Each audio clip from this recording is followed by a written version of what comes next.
Tupperware right here. This weekend, families across the country will be coming together to indulge in an Easter feast. And if you've managed to get out of hosting duties, there's a good chance you've been instructed to bring a plate. Yes, that means with something on it. From a platter of prawns to a beautiful looking dessert. What are the best ways to transport your food to the celebration and then get those precious leftovers home? For more, we're joined by storage expert Anita Birges. Great to have you with us again. Hello. Look at this spread. The smorgasbord. You can come and do our Easter feast anytime. Fantastic. Let's get straight into it. So, if you're in charge of large plates, how do you get them around? Okay, so if we're talking about lamb, pasta, potatoes, something like that, prawns and stuff, I want you guys to get these lock and lock, airtight, liquid-tight containers. Now, the reason it's different to any other container is, first of all, it's made from borosilicate glass, so it can withstand temperatures, so it can go from the freezer straight into the oven. Ooh. And then after the oven, you can serve it, and then you can put it in the dishwasher, so it's like one dish that does it all. Lock and lock. Lock and lock. It's amazing. It's got... No, so I think it's, this is not Australian. But they've been around since 1978. Scottish, but I want to show you this just quickly, how airtight and liquid tight it is. See, like this. That's would amazing. you ever... So you can... Yeah. You don't have to worry about it spilling in the car. Also, when it comes to seafood, okay, we want to keep the freshness in, but also keep the smell out of our fridge. So if you're pre-prepping before Sunday... Nervous. Do you not like prawns or something? Yeah. We shouldn't have talked before the show.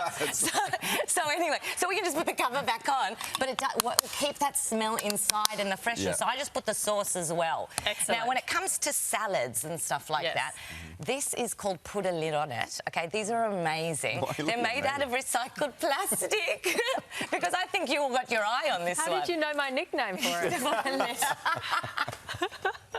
So these come with a lid that actually seals on top. Have you ever seen a beautiful salad bowl or a fruit bowl that actually can be sealed? Look at this. Like this. Nice so you can take it, put it straight onto the table. Cool blue. So we've got for the desserts, I've got for salad, I've got for crudité. And then what you can also do is you can flip it over to be a tray. So if you're having a picnic, you can do it like that. Now, when it comes to desserts, are you ready? Who's in what? Look at the size of your grapes.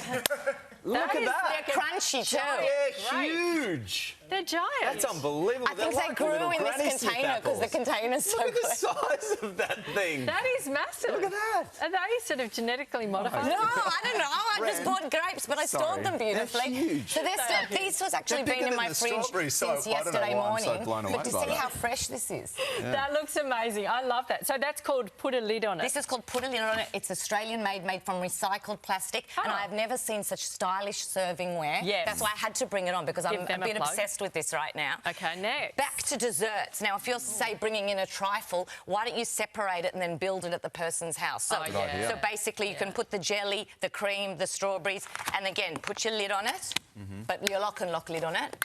And then, again, you can transport it easily. Right. Into the cooler bag. Car cooler bag. You're going to put all your stuff into a car cooler bag. Even if it's a piece of cake that you've got left over and you need to take home, grab yourself a car cooler bag that will secure to the seat belt. Okay, so that's yes. So it's actually a car cooler bag. So on road trips, I put this in the middle of the kids. Leave one of the kids at home and take it. Take the middle seat. But look at this. It Sorry, actually third zips child. up. Yeah, third child doesn't make it. But it also has a little tray at the top, which I thought is quite cool. So you have like your little drinks there, so you don't have to be passing snacks back. That gets me on to road tripping. Okay. If you're taking kids road tripping with you this weekend, you have to go even an hour, 2 hours. They want snacks. Make a snackle box. So it's a tackle box, but I call it a snackle box. And you can grab these from Bunnings for like $6. Oh, I love that. And there are storage compartment trays. I get my kids to also have a bit of input. I want a bit of popcorn, crackers. You can put a label on it, but that's their snacks for the trip. So it's not like, Mum, can I have a cookie? Mum, and you know how you're always passing stuff back? None of that anymore. And if you're going to a drive-through and you're getting snacks on the way, might be a burger, might be chips, you might splurge on the kids. You can grab these. They're $3 from Reject Shop. They're little art caddies, but how good is it? You can have your sandwich, your wraps, your yogurt, your drink. It's my job. You should do this for a living. It's awesome. I'm having one of your grapes. What do you think? It's going to take me 3 days to eat it. They're taking all my food. This is fantastic, and lots of good Aussie brands to play around with. Play around with. Put a lid on it, Lock Okay, got to go. They're yelling in my ear. I can't put a lid on it. See you, bye. News time now on Sunrise. Here's Thank you. Eddie.